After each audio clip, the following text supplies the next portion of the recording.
Well, good morning, everyone in the room. Good morning, everyone watching online. Welcome to Hope Church. I'm Jason. I'm the lead pastor on staff. And today, to begin this new series, we're going to begin with a thought experiment. So to get the benefit out of this, I really want you to, as vividly as you can, picture the following two scenarios in your imagination. Here's the first one. And I'm going to warn you, these are not pleasant, fun scenarios like you're on a beach in Mexico. Not like that.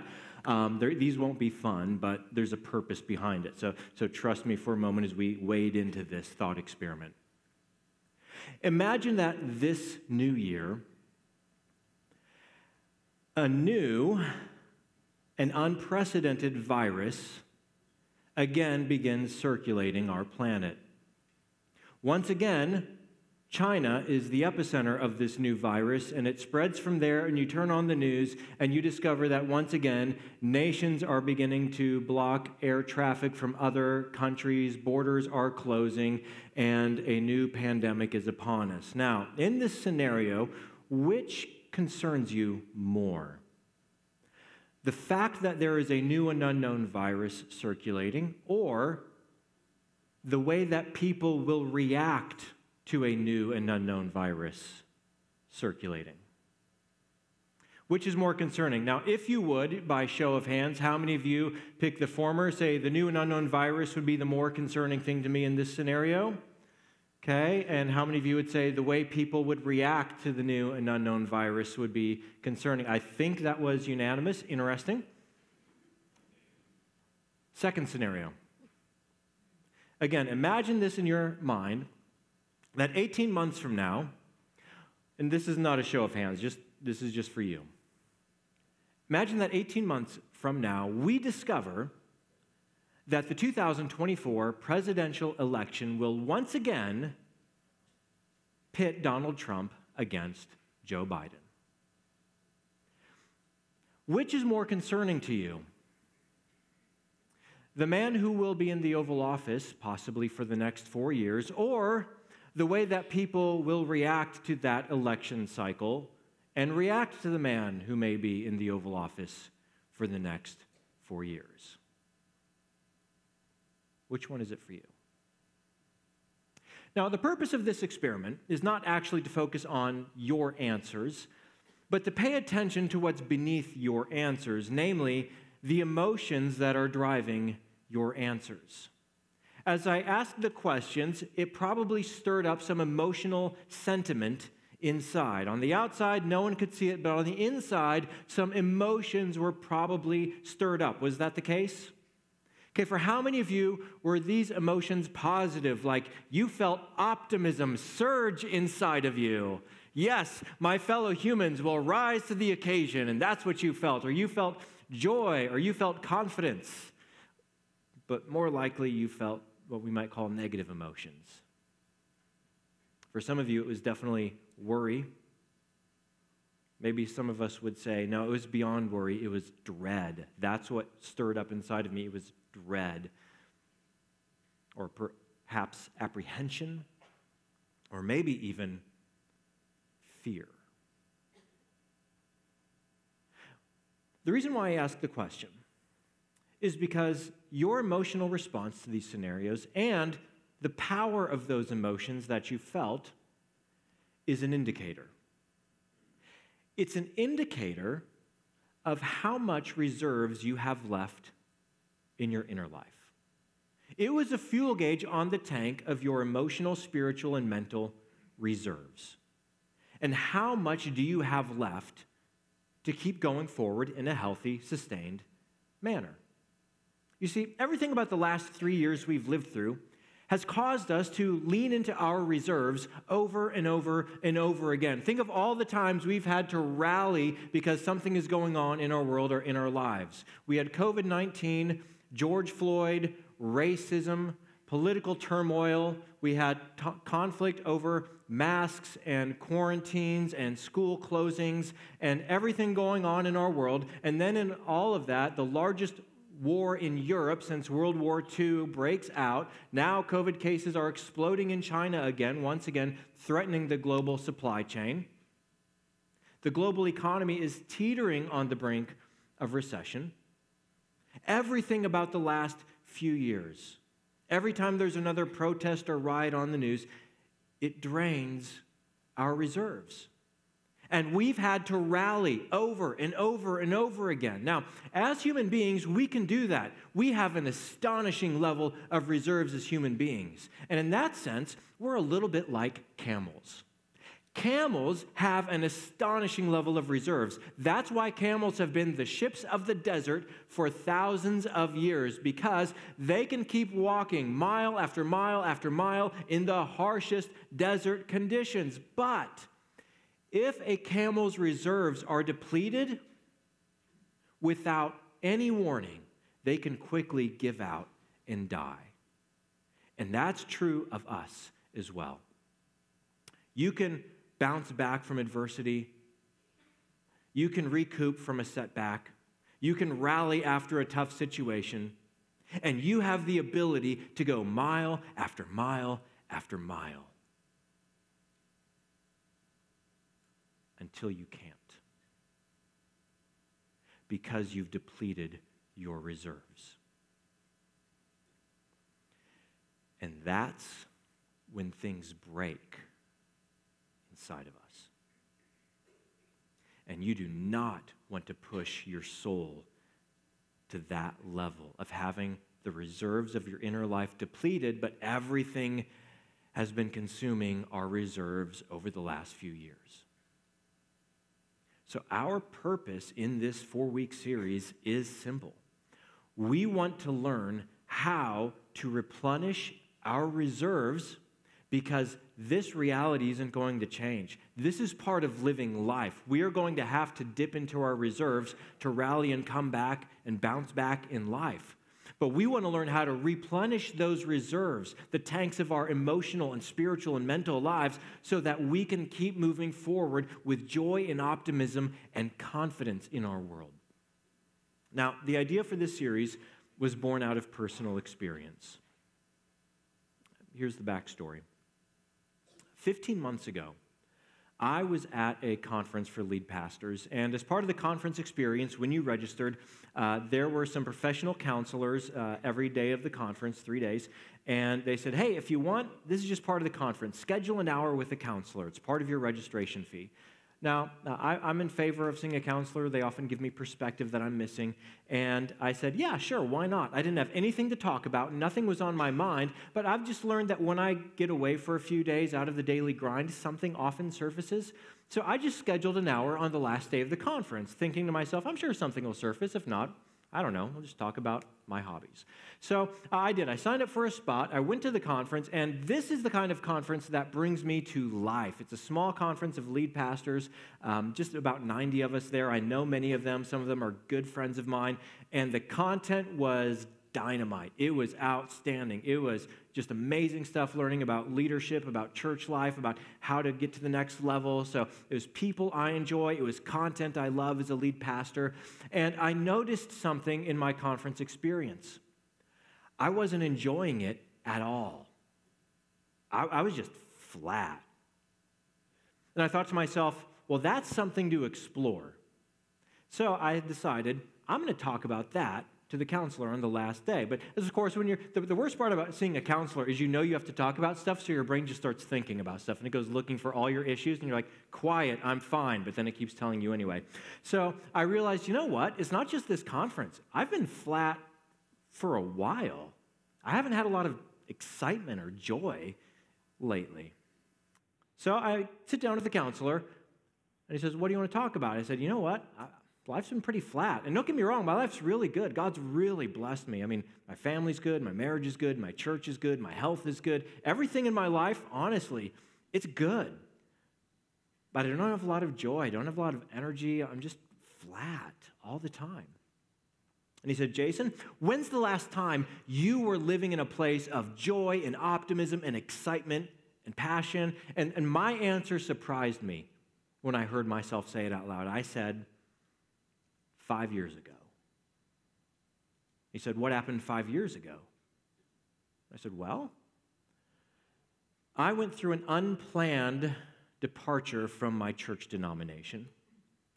And for 8 months, I went through a season where I was taking some hits on one end while I was just trying to shepherd and love people on the other end and make sure no one's faith got hurt because of church institution or church politics. And it drained a lot out of me. And he said, what happened after that? Well, after that, we had to reorganize as an independent church, and we were already short-staffed, so I had to cover a couple of different roles while we did a reorg, while we were doing a staffing search for a few positions. So then what happened after that? Well, after that, we were kind of bumping into the limits of what we could do as a portable church, so we knew it was time to get into a building of our own. So we launched a capital campaign, even though we didn't have a building, a location. We had nothing, but we knew we had to move forward. So we started the campaign, got it going, searched for land, finally found the property, and then we hired an architect, drew a building plan, then we got permits, got everything approved, got ready to put a shovel in the ground, and then COVID hit. So, Jason, when COVID hit, it sounds like you were already exhausted. Yeah, I was. Well, how was COVID for you? I said it was just like every other church. We had to make a lot of decisions knowing that whatever decision we made, people would be upset. But we went forward with the building project anyway, and right as the building was up and we had occupancy, people had adapted to COVID, people were coming out in public again, and the next thing we know, our church is growing by hundreds of people. So right now, we've had to hire more staff. Half of our team has been here less than a year. We're trying to onboard them, and all of our systems broke. Things that used to serve 25 people now have to serve 125 people, and we're trying to figure that out. And 3 days ago, I got on an airplane to come to the conference so you can fix me. Now, at this point, I will never forget this. He puts down his notepad, and he looks at me with an expression on his face. He didn't say it because he's a good counselor, but the expression on his face said, "You really don't see the obvious, do you?" And I thought to myself when I saw the expression, "You should meet my wife. She's got stories." But what he said to me was far more gentle, and it was much kinder. What he said to me is, and it's so powerful, he said, "Jason, you're exhausted. You need a sabbatical." Now, as soon as he said it, I recognized, there it is. I'm exhausted. And I think that's where many of us are living right now. We're exhausted. I mean, we're tired of the news. We're tired of people fighting. We're tired of politicians who don't listen to the citizens. We're tired of working hard, but not feeling like we're getting ahead. See, whatever emotions were lying behind our little thought experiment earlier, there's something probably lying beneath those emotions, and it's an element of fatigue. It's an element of exhaustion. And so I came back to church, and I said to the elders, "Hey, guys, I need to recoup. I need to refuel my tanks." And they were supportive. The staff was supportive. The church was supportive. Said, "Absolutely, take a sabbatical." That's what I did last summer. I took 3 months off, and the singular goal, the only desirable outcome, was refuel my tanks. That's where the idea for this series came from. And here's what we're going to do in this series. Over the next 3 weeks, I'm going to share with you the habits and practices that I learned and began to implement starting in that season in order to refuel my tanks to get me back to a place where joy is rising, hope is rising, excitement is rising.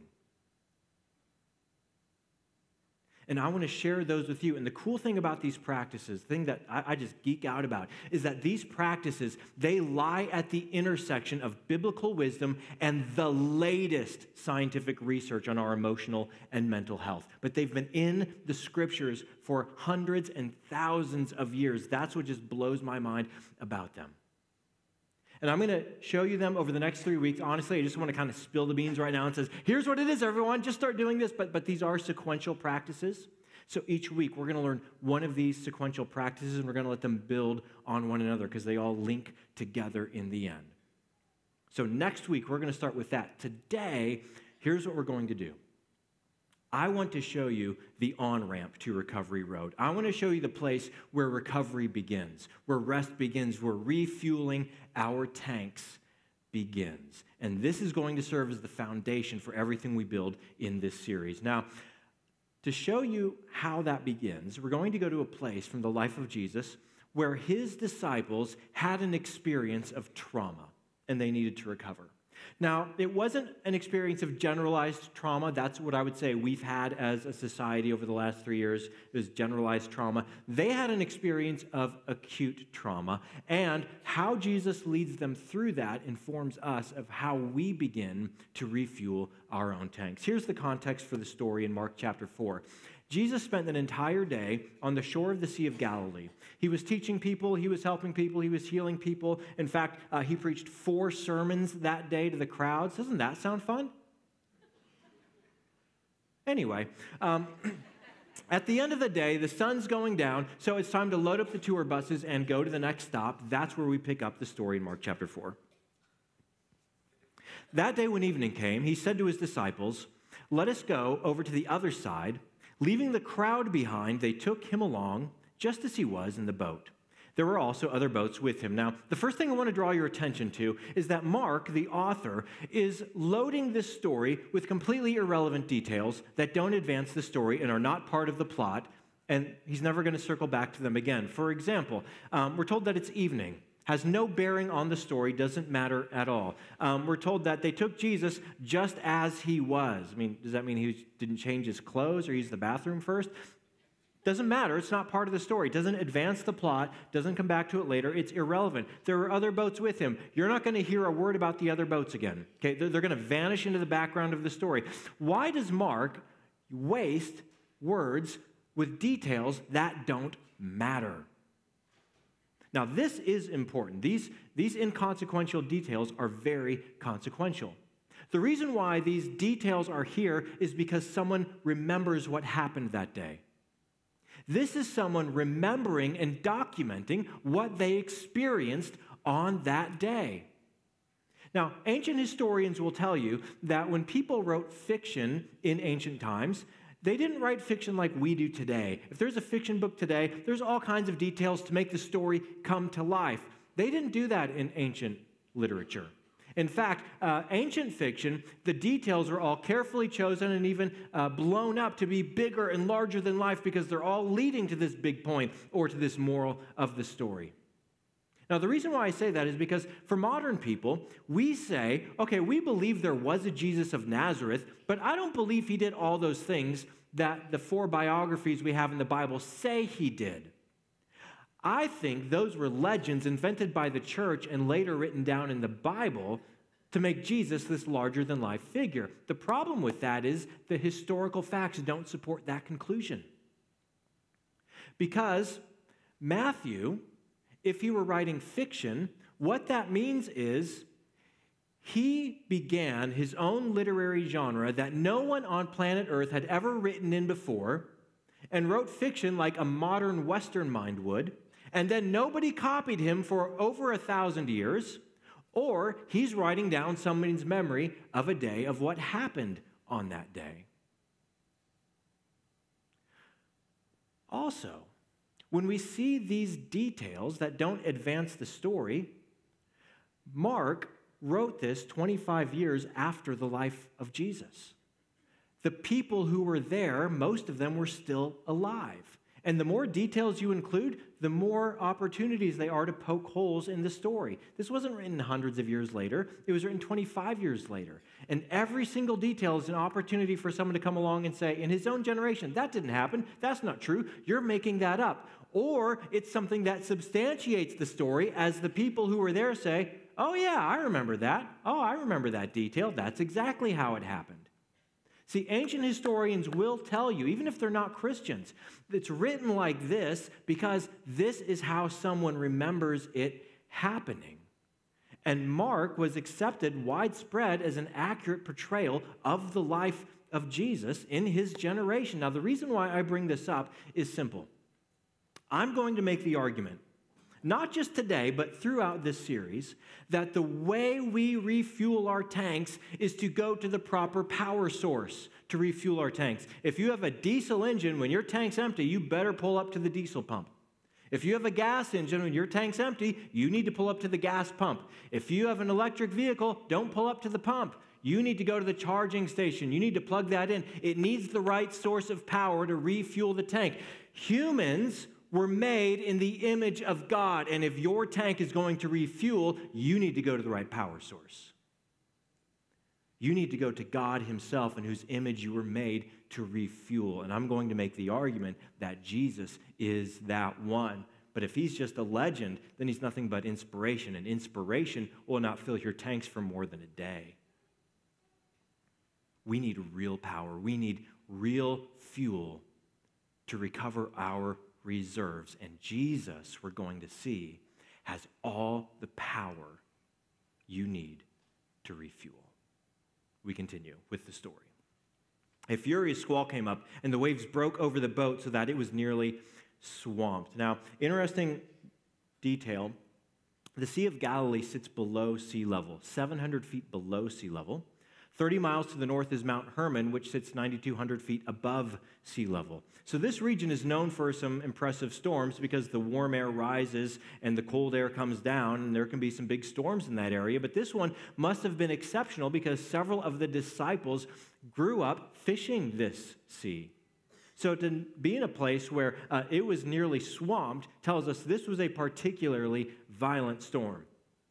And here's how they responded. Jesus was in the stern sleeping on a cushion because that's what godly people do after they preach. That's just for my family. Sorry, that's just for my benefit, not for y'all. The disciples woke him. And that's the sound of sleep. The disciples woke him and said, "Teacher, don't you care if we drown?" See, that's what trauma does. That's what fear does. You go to God and say, "Don't you care?" That's what they're taking to Jesus. You don't care about our well-being. And we've been there. You've been there, haven't you? God, don't you care? Don't you care that this is happening? Don't you care that this is happening in our world? Don't you care about this pandemic or about how people are going crazy or about what's going on in our country? God, don't you care? That's where the disciples are at. Now look how Jesus responds to their accusation. He got up, this is good, rebuked the wind and said to the waves, "Quiet. Be still." Now, that's the first amazing thing that happens here. And the reason why this is amazing is because of what he doesn't do. He doesn't get out his magic wand. Okay? He doesn't begin incantations calling on a higher power. He doesn't say, "Stand back and be amazed." He doesn't do any of that. He rebukes a hurricane as if it were an unruly toddler. Be quiet and stay quiet. Excuse me. That's the first amazing thing that happens. Now, the reason why this would have been amazing is because one thing all ancient cultures agreed on is that only God or only the gods have power over the waves. Okay, it was an untamable power in the ancient world. And come on, that's true today, even with all of our technology. There's a point where the ocean still wins, right? You don't mess with the ocean.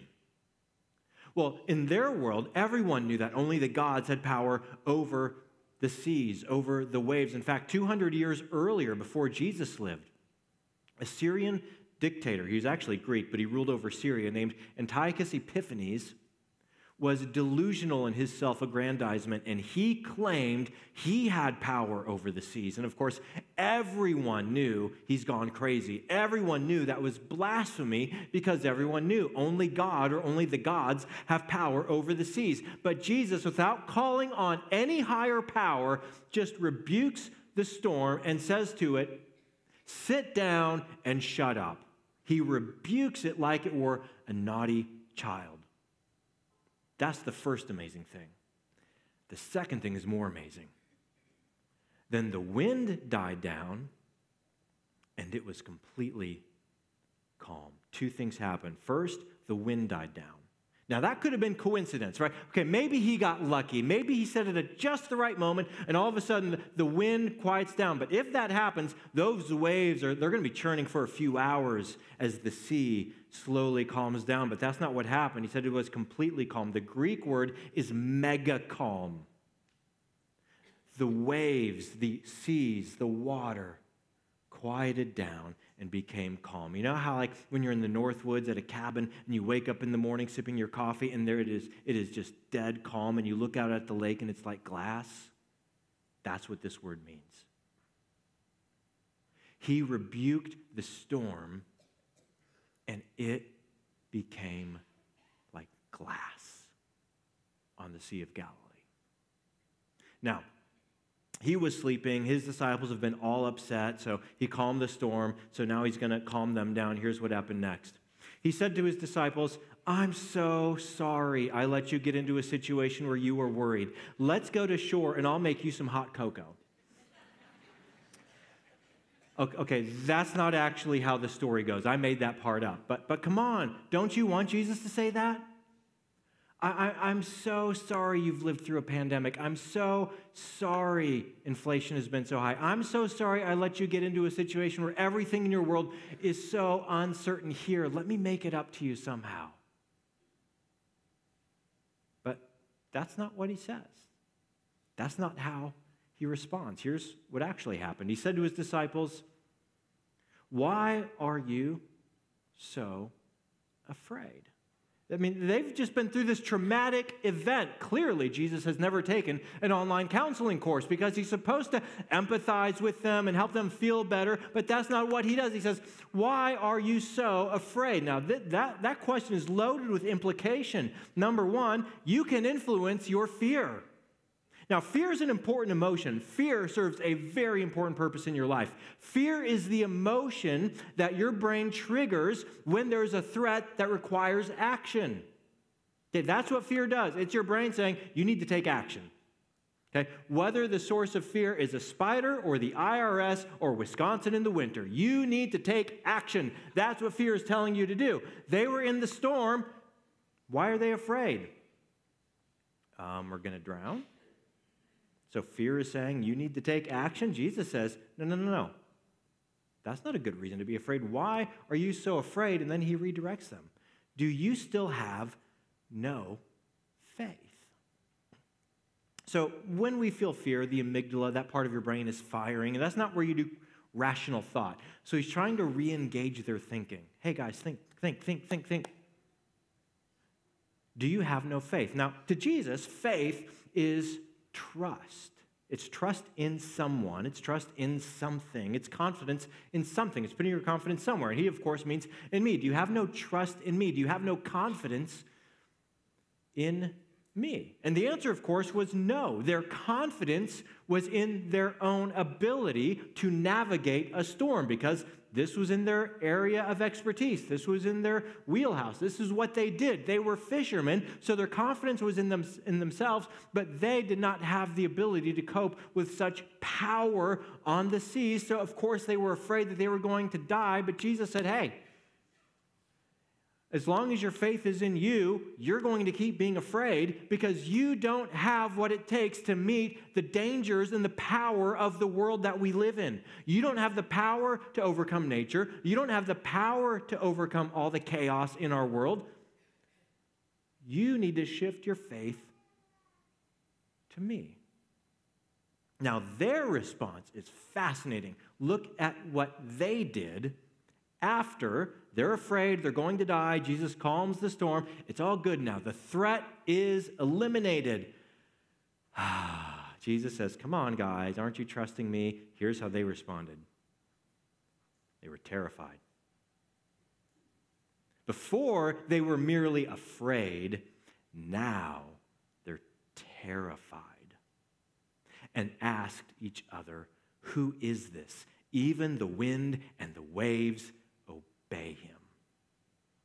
See, before they were afraid because they were facing the unmitigated, untamable power of nature, and they were no match for it. Now they suddenly realize that the one who has more power than the storm and is more unmanageable than the storm is in the boat with them, and suddenly they realize how small and insignificant and powerless they are in the face of such unbridled power. Terrified. Now, again, fear, it's that emotion where your brain is saying, hey, you need to take appropriate action. and it serves an important purpose in your life. Imagine you have a small child with her mother in the parking lot.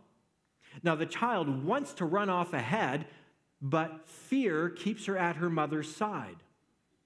Now, it's not necessarily fear of the vehicles or of danger. It's fear of her mother's response if she runs out ahead, because she's done that before, and she's learned things don't go well for me when I run out ahead of my mom in the parking lot. Now, it's not terror of her mom. It's not dread of her mom. It's just a fear says, I'm going to stay at my mom's side because that's where I flourish. Or hopefully when you drive, you have enough of a fear to keep you from driving like this down the road, because that's how you or someone else can suffer irreparable injury. Hopefully a little fear says, I'll look at my text when I get there. Fear serves an important purpose in our lives. But their fear of a storm has given way to full-blown terror of Jesus. Why are they terrified? Because they realize this incredible power is in the boat with us, and he doesn't answer to us. So Jesus already rebuked them mildly. He said, why are you afraid? Trust in me. Why are you afraid? Trust in me. But at other times, he seemed to imply that it's okay to be afraid of him, to have fear of him. In fact, let's look at Matthew chapter 10 quickly.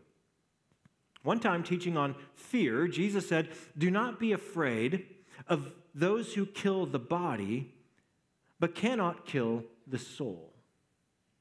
He says, hey, listen, you're going to face threats in your life, whether it's threats from people or threats from nature, like illness, disease, cancer. You're going to face threats. Don't be afraid of the threats that kill your body if they can't touch your soul. And here's why Jesus said, don't be afraid of that. Don't be afraid of that because you already know what the last bus stop is in the journey of your life, don't you? All that a person can do, all that cancer can do, all that disease can do, it can move that bus stop up, or maybe some events can push it back, but it's still the last bus stop for all of us. He says, no one can really take your life. They can just move the timeline a little bit. That's all that can happen. Just move the timeline. So don't be afraid of that, because they can kill your body, but they can't touch your soul. Rather, be afraid of the one who can destroy both soul and body in hell. Now, who's the one who can destroy both soul and body in hell? It's not the devil. The devil is an inmate in hell, not the warden. Who's responsible for that? Who is the judge of all mankind? To whom will you answer for your life? With whom will you contend at the end of your days? It's Jesus. Jesus is saying, don't be afraid of anything that can only kill your body. Be afraid of me. I'm the judge. I'm the one who will, at the last day, separate all the peoples of the earth like a shepherd separates sheep and goats from one another. So he says, fear me. Now, when he says, fear the one, be afraid of the one, he is speaking to a context that we modern Westerners don't grasp. He's speaking to people who are well-versed in the Hebrew Scriptures, in the Old Testament. And when they heard fear him or fear the Lord, they were drawing on a whole library of ancient documents about God. Because in the Hebrew Scriptures, the fear of the Lord is always spoken of as a positive. For example, in Proverbs chapter 14, we're told, the fear of the Lord is a fountain of life. Now, fountain of life, he's talking about water. And in the ancient world, water is a scarce resource, and you need it. Now, it's good to have a well. It's better to have a spring, a fountain, where water is always bubbling forth, an inexhaustible supply of life. He says the fear of the Lord is the fountain of life. Now, fear is the emotion that teaches you to take the appropriate action. So Jesus is drawing on this idea. You want to have life? You want to have an inner life that is flowing and refueling all the time? It begins with the fear of the Lord. Fear of the Lord says, when it comes to God, I need to take the right action. What's the right action? Look how Jesus connects these dots in John chapter 7. Jesus stood and said in a loud voice, let anyone who is thirsty. Question, how are your reserves doing? You come in here when we did that little test, you're like, I'm good, I'm 100%, I'm filled with joy and confidence and optimism, or did that little test expose, I don't know if my tanks are full right now. Some of us would say, no, my check fuel light is already on, okay? But anyone who is thirsty, come to me and drink.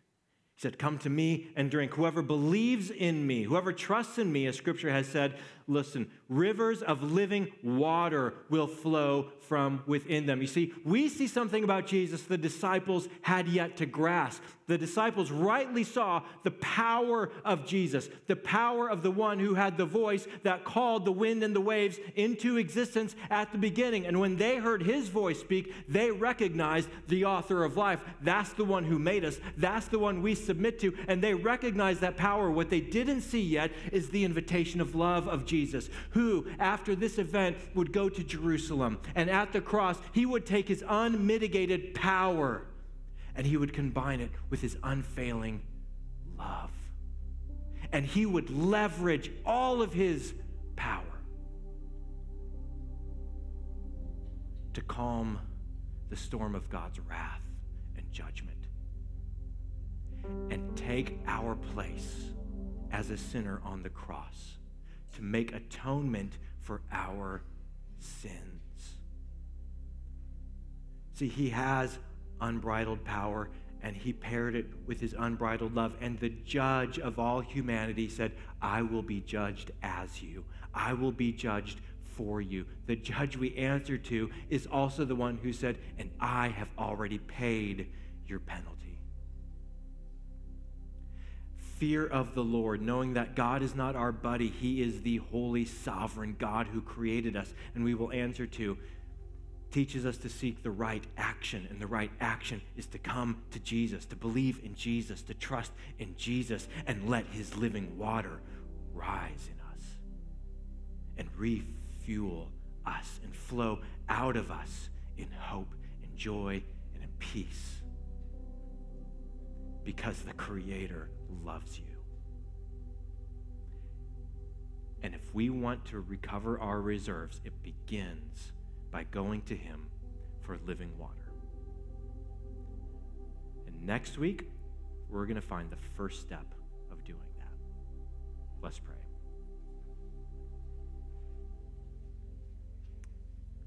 Jesus, today, as we've spent this time in your word and in your presence, we have to confess that we have sometimes viewed you as less than what you are.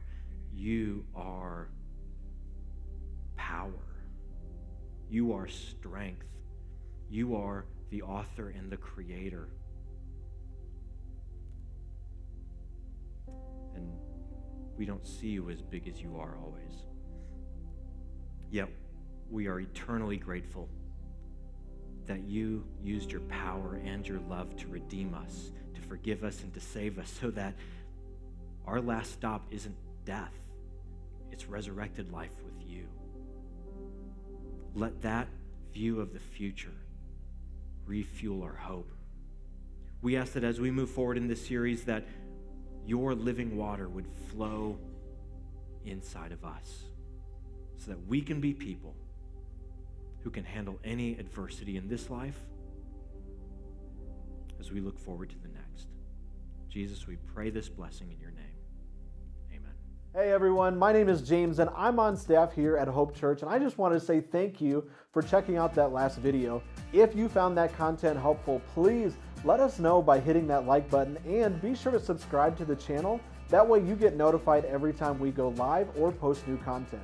We do live stream our services every Sunday starting at 8:25 Central. We have a growing online community that we would love for you to come and be a part of. And if you have any more questions about us here at Hope Church, be sure to check out the links down below.